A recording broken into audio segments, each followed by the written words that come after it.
Ayan no, nandito ako sa sa Salmia.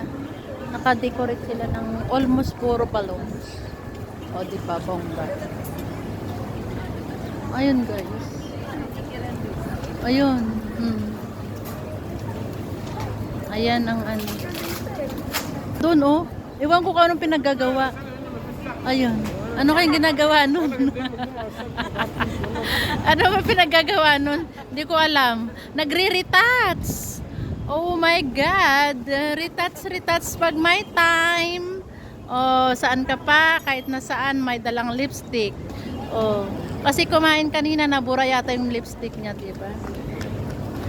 Oh, di ba guys? Ayun. Oh, ang ganda dito, oh, ganda. Eksakto naman na day off ko, guys. Nandito lang kami sa Salmia. Okay. Day off niya, so andito kami. Parang nasa probinsya lang. Di ba? Oh, di ba may pa-picture pa? Oh. Oh, di ba? Oh. Anip ka.